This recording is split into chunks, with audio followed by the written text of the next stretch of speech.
Mbote mwana mboka. Mbote ndeko jidera. Président David Utonga, okoloba boni par rapport à ba discours ya ndeko Shadari oboza la coalition bino na bango. Bon, coalition ESA colandisa article 78 de la Constitution, mais ensemble toute majorité peuple congolais bazalaka pour coalition wanate. Pour oyebi maeni ni otai kosela ma dernièrement que bande kwana basali 18 ans na pouvoir batikala ko kanisa bolamu ya peuple congolais te. Baboma jeunesse congolaise, baboma avenir ya mboka. Pilla, détourna, impunité, justice sélective et tonda na bosoto belé. Mais Ouazali en tête Azali Félix Antoine Tshilombo Tshisekedi qui est le garant du bon fonctionnement des institutions.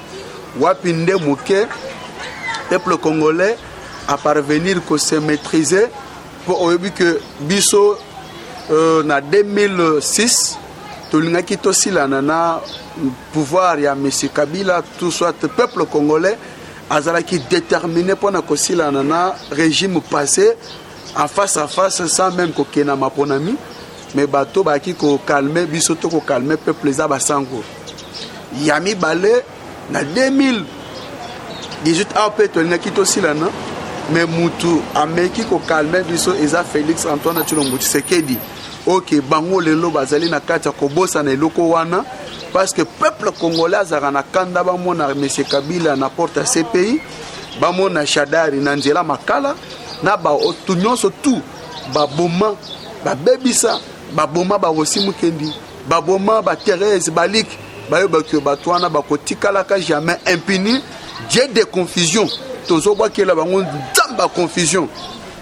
Nzamba confusion à kosala na ngamu na bango po bayeba que la vie humaine est sacrée na bosoto le kana na tango na bango bayeba que bakotikala ka jamais kozala impuni parce que za makila e ko gangaka jour au jour onga David ditunga na ko petina ka jamais na ko salaka na ko kashaka jamais na mémoire ya bay o ya ngai peuple congolais na otiko tanga na bakumba na bango suite pour que alternance et sala masolo kati na mboka na biso. Président David Utonga basuka kipeka kawana te balobaki na biso ete na 2023 ndeko Kabila akozonga na pouvoir yoko baboni. Merci beaucoup. Oyebi que ceux qui mutu azali kolota ndoto bababa ezaka difficile à expliquer place bazoloba. Il faut yoba que Shadari a été nommé pour la élection en 2018 comme dauphin na dernière minute à monsieur Kabila. Armée zaki na maboko na bango, la police zaki na maboko na bango, seni na maboko na bango, cour constitutionnelle na maboko na bango. Il faut yoba que kaka ndenge cheke salamaki pour être Shadari azala président ya République démocratique du Congo te ba yoba que ezala ekozala pendenga moko parce que il n'y a aucun peuple.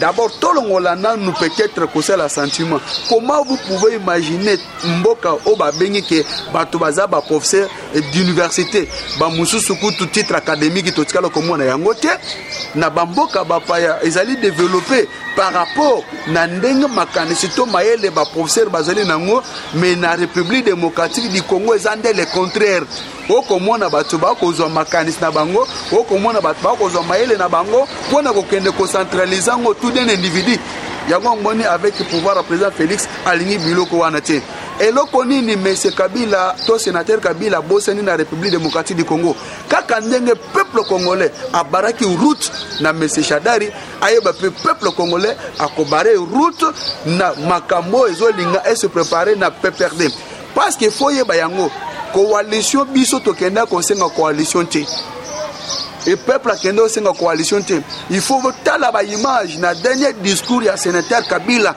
yende mutasenga ka coalition eza idopesite eza peuple congolais te eza ba combattant te eza yembo konde muto asenga ki bakende na coalition parce que ceux qui amonaki ke coalition ezali malamu te alinga ki pangi makende na opposition comme ça banda pe kozwa ba militant na bango ba banda pe kozwa ba gaz o bango ba banda ki ko beta biso ba banda pe kozwa la arrêter d'une manière ndenge ba mesanaka mais je crois que ça bantu valeur o biso to décrire qui avec à l'époque o lelo na pouvoir à président Félix tokoki komona yango te mais c'est Kabila azali na kinga kati kuna akolia na l'aise il faut yeba que azali entouré na ba conseiller bango ba lingiete pourquoi na koloba ndenge wana bato wana baza bato bamema Mobutu na liwa mais ntango Mobutu akufaka azalaki enterré par les étrangers même na absence ata mutu moko te oyo abandaki koyembela ye oyo abandaki kobinela ye. Mais c'est Kabila, to sénateur Kabila, il faut que bato wana na ba déclaration na bango, na ba gisement na bango, ba lignité. Pour ayebi très bien que non, peuple congolais, tilelo azana kanda bato a peuple de, babi tilelo bato oyo batike, o ba otiko diriger 18 ans sans contenir compte pour l'intérêt peuple congolais azali vraiment na kanda ya kosakana te, balukate bala musa nkoi oyo azana kanda me alali na ye, ba ko tombola ye, mais baye ba que non, peuple congolais akokanga maboko te. Président David Itunga likambu ya porte-parole de l'opposition to sukiwa. Mais toyebisa kabino to nayebisa kabino que na mboka na biso opposition za la sauté parce que biso moko de pes ne tozaka en opposition biso moko de pes to na majorité tango to bandaki koloba bando kansake tozo kosa ba onyo su batika lwana ce sont les opposants des circonstances. Parce que quand on veut parler de l'opposition, c'est l'UDPS qui a lutté plus de 37 ans dans l'opposition et l'autre on a fait signer le pouvoir qui est Félix Antoine Tshilombo Tshisekedi. Tu sais très bien que non pour la cause de la porte-parole, il y a opposition et c'est la majorité des députés belé dans quatre assemblées nationales. Mais tu sais que ça des regroupements il y a ensemble pour le changement au Kambami na Moïse Katumbi, une débat dans la majorité parlementaire dans quatre assemblées nationales et je crois que Esikawana débat égalité et c'est que yango monaki na ba interview ya président Félix alobaki que azana posa kozala na opposition républicaine et chose étonnante alobaki kutu que nous vaut mieux kutu commission yekofin ezala attribué dans l'opposition mais tellement que opposition yango ezaka ka mbutu tellement que ezana ngopete ba kombria ka peuple congolais libanda kolobaki toza ba opposante mais nakati toza ba opposante biso nde toponami mais nakati kuna bazana regroupement ya ba étant que ba député, il y a opposition. C'est pour vous dire, jusque-là, opposition est athée, le col a eu de pèse, azana pouvoir. Président David Itunga, Libala, ya Monsna Mombali, Ekufakate, Atato Bundi, Atato Ndongwani, Tokozonga na biso, déclaration, il y a PPRD, to FCC, Bazonga na Moïse Katumbi, Yokolo Baboni. Tu sais très bien que Moïse Katumbi azali opposant des circonstances. Tu sais très bien que Moïse Katumbi nde mutu ayelebi 100% raïs. Tu sais très bien que non, Moïse Katumbi azalaki le gouverneur le plus aimé de tous les gouverneurs et pas M. Kabila. Alors, tellement que ça monde politique et ça monde d'intérêt, moi na mboka nazo biso que pouvoir eza déjà na maboko ya peuple. Eza na mutulelo akoki koyate pour boto la pouvoir na maboko ya peuple asili kozwa yango. Bakoki kosangana.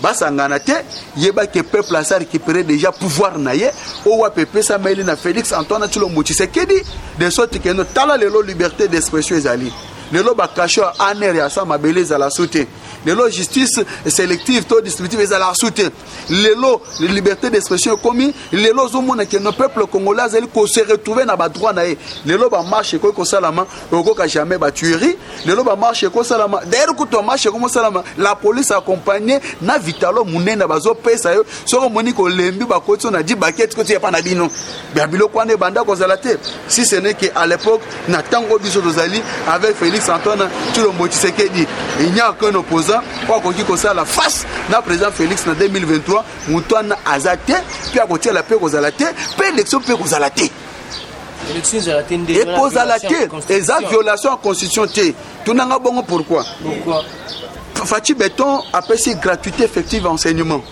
En 2020-2021, gratuité en santé. Toké kuna gratuité en maternité. Ba besoin au but que tant constitution ne soit la qui besoin qui pouvoir nous pas penser na monsieur Kabila. Mais peuple congolais zaki na miette. Ce que Fati Béton tant on vendre na kiti ya bokonzi tant que président élu démocratiquement à lobby que non va valer robo pesa na constitution pour ezala tout autour d'un individu ngai na effacer na ngai yango nga naza mombo peuple azu badru peuple asani apesi et bon yo ya tema que ça la élection zate pour peuple e moko ko lingate pour bamoni déjà que c'est mon bango eza avec président Félix président David Itunga toloba bosolo population za kolanda biso constitution oyo ezaka taillé sur mesure pour na tata ekolo ancien na kombo ya ndeko Kabila yango wana mpe ezali kaka taye sur mesure mpona président Félix Tshisekedi boni ozoloba ezalaki taye mpona sénateur Kabila mais fati aye omoni mieto bapesaki na peuple congolais fati aye alongoli taïma wana po ezala kaka tout autour d'un individu na reconnaître valeur ya peuple ozomona yango omoni keno na badéclaration na ye ntango asali na kini bopeto alobaki nini naza bongumu na bino baministre badépute toza bana misala na bino totikala jamais kozwa déclaration na par n'importe quel président ya mboka na biso même kobanda na Kasavubu ti Kabila ye moko à part Félix Antoine Tshisekedi ko reconnaître valeur parce qu'il faut yeba ke awuti na parti politique babengi UDPS wap slogan na ngozaka le peuple d'abord. Le peuple d'abord. Tosimba lisusu kaka likambo ya ndeko Shadari oyo ye na réunion stratégique oyo batindela biso ya message ya koloba ete ndenge nini tokosala po te tobloke tata ekolo tellement tozali na bainstitution nyonso parlement biso bagouverner biso gouvernement biso todomine voire même assemblée nationale ainsi que provinciale biso tokopesa ordre batosaka président de la république te baaplikaka baordre na ye te prévane ordonnance oyo ye déjà promulgaki pour portant nomination ya ba mandataire public depuis mois de mai tisikoyo eza appliqué te. Merci beaucoup mwana mboka bayebi trobe ke David Tungaza mutaba sentiment te na carte assemblée nationale IDPS na ba député ba député IDPS bazali kuna wapi lorsque nan ba pona makité ba banda ko promettre biso ke noté bo pona biso tokosala boy mais na kati kuna cette faute là nga nazo ke par 4 chemete nazo pesa ngona ba député ya UDPS ou baza na kati assemblée nationale ou baza incapable de kosala motion contre ministre à portefeuille oyebi ke no awuti ko suspendre à votre information awuti ko suspendre PCA ya miba o ya kenda ki komivande sana makasi à l'espace de 10 jours à rassembler déjà 3500 carats à l'espace de 10 jours. Mais ministre à portefeuille, on a auto-suspendre. Maintenant, Moussala y a des députés nationaux, des députés nationaux, il y a UDPS, na carte parlement, ton na carte assemblée nationale, Moussala na bango et Zanine. Nous, on a fait l'essentiel. Il y a que voter bango, pour être bango, au niveau de l'institution, mais bango, basi bakangima, maboko, moi, na mboka toke par 4 chemins, ba député, oh, il y a UDPS, oh, basa na carte assemblée nationale, baso kokakosala, et le remoroté, biso, ndeto votaki bango, mais yeba yango. Assemblée nationale, babengi yango palais du peuple. Babengi yango te ke za palais ya FCC, babengi yango te ke za palais ya PPRD, et balobi ke eza palais du peuple. À tout moment, au bango bakolukaka peut-être qu'on modifie constitution. Mana mboka, je vous assure, et kotika la kosimbate, ceux qui mokolo yango, loba ke Jésus-Christ saya. Ceux qui te okomona. Pour le peuple congolais, Azali Soussoumana Moukete, Oyo Lelo, Azali ko se retrouver avec le président Félix Antoine Tshisekedi, ou Azali ko incarner bonne volonté politique, il y a ko fait développer Mboka na biso, bangoba tia kroka jam, loba ke peuple aza feneya. Kaka ndenge to metaki a chèque na Monsieur Kabila pour imposer biso Shadari, et ko za peine ndenge moko complot na bango tout. Oko bakolinga basal. Yango moni il faut na yebisa ba diaspora, Oyo bandeko balingaka David Ditunga.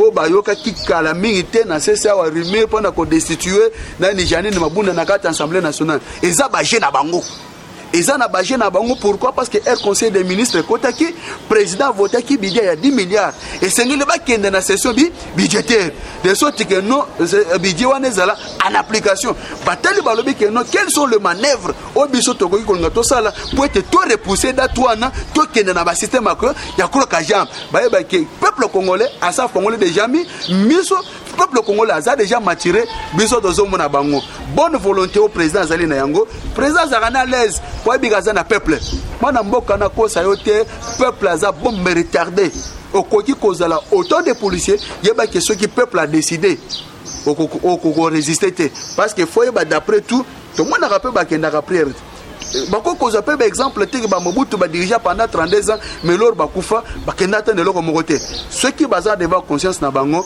ba yeba que non bakozonga nsima mais ceux qui vont s'entêter na peut-être bakanisa toujours comme ça que le peuple congolais ayebi déjà makanisa na bango na kati assemblée nationale tout ce yebi yango mais que le peuple a remettre chèque na makaniso wana. La souveraineté revient au peuple ndingo tikoloba peuple congolais asilika kamabe tosuki wapi to tokomi wapi na likambu ya ba motocycliste koboma na likambu ya AG administrateur général de l'hôpital ya koboma.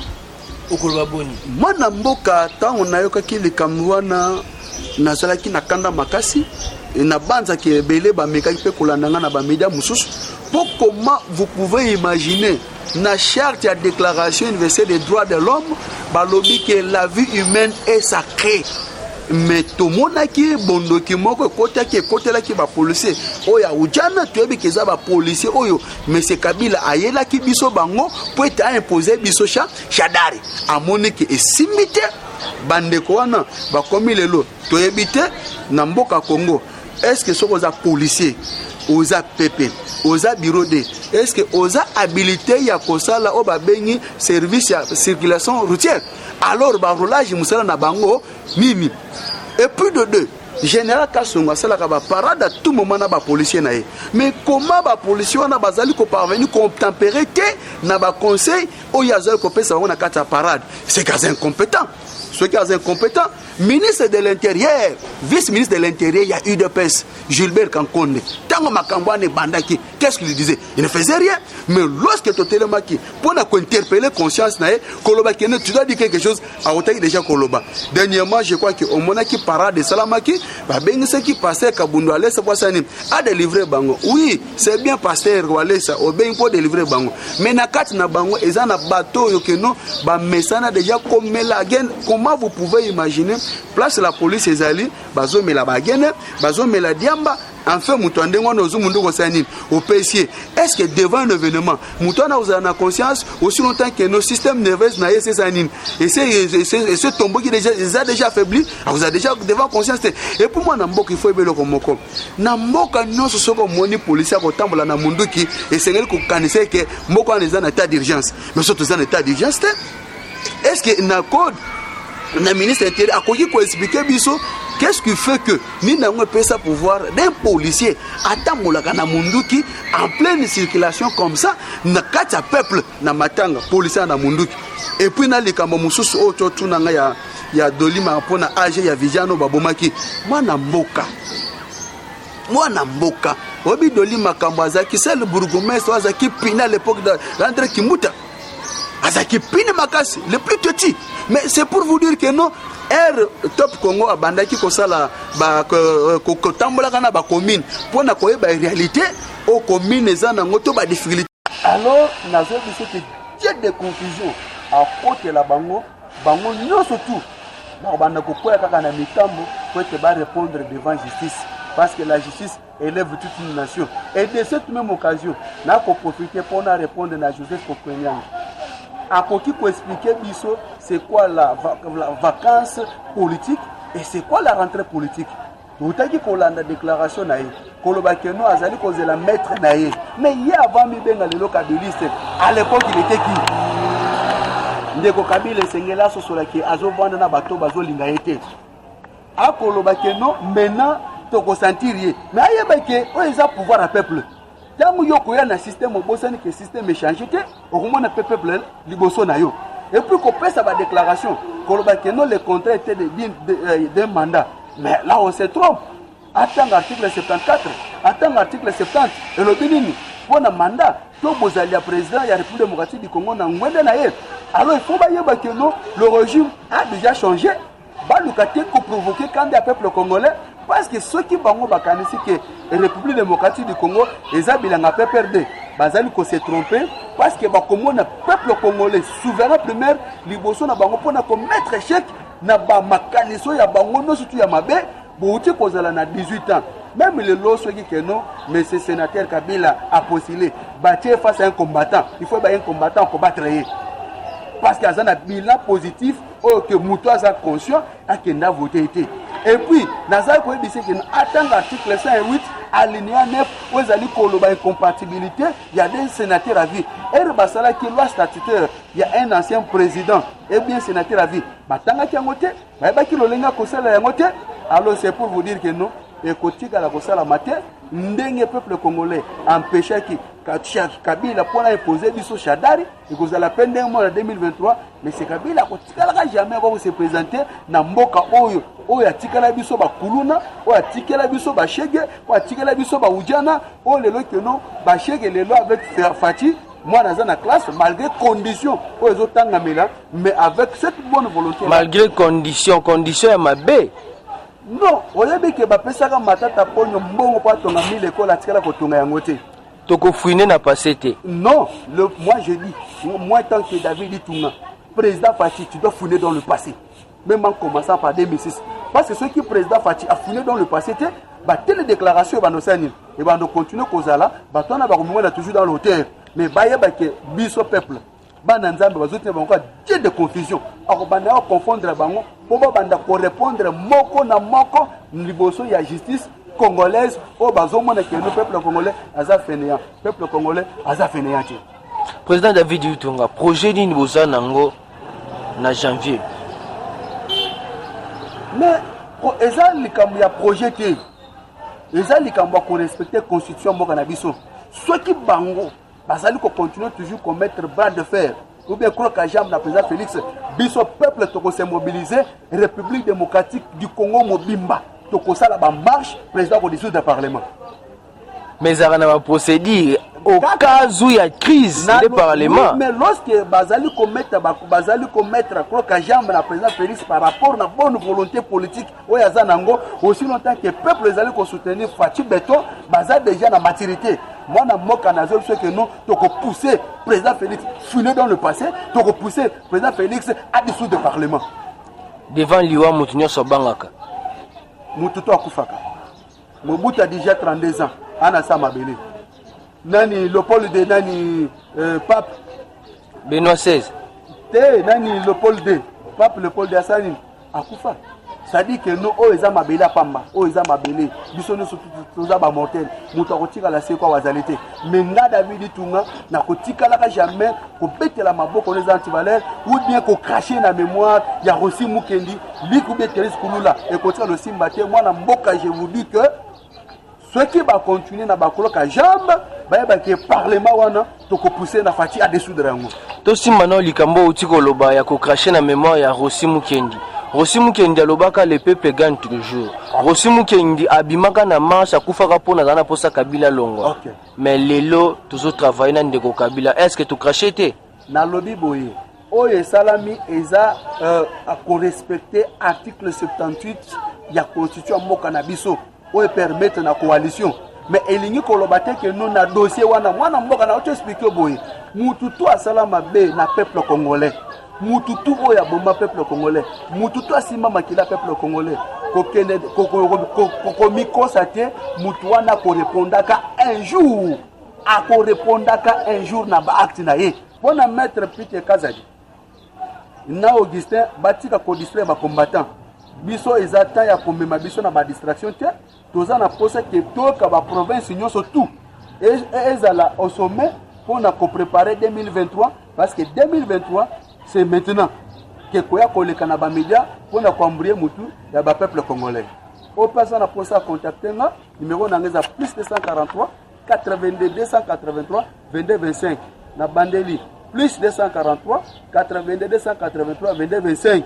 Ceux qui FCC PPD va continuer na cloque à jambe na carte assemblée nationale président Félix Maria Joana Bisoto Linga Angote de tu dois fouiner dans le passé même en commençant par 2006 et si nous soutenons au-dessous du Parlement.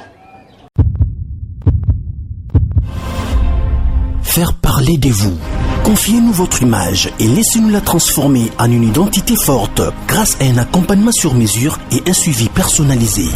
De la communication institutionnelle au marketing politique et commercial, Eshima Magazine apporte des solutions de communication à tout type d'entreprise, institutions ou personnalités.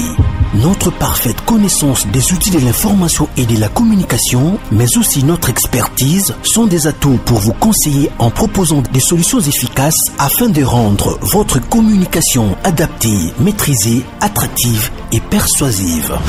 Tout un champ des stratégies de communication. Magazine congolais d'information générale, Eshima Magazine bat au rythme de l'actualité. Impartial, documenté, instructif, Eshima au cœur de l'info. Communiquer de manière impactante nous exige une analyse approfondie de besoins, des objectifs et des cibles. Eshima Magazine assure l'intégralité de la promotion de vos projets, de leur conception à leur réalisation. Conseil en stratégie de communication et publicité, désir de partager, ambition de convaincre. Faites-nous confiance. Nos méthodes de travail, notre rigueur, ainsi que nos compétences comme identité de support des communications font de nous le magazine de référence.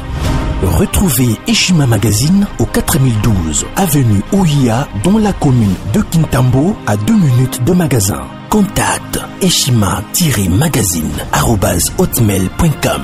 Téléphone +243 85 11 34 444. Eshima Magazine, un nouveau standard d'information.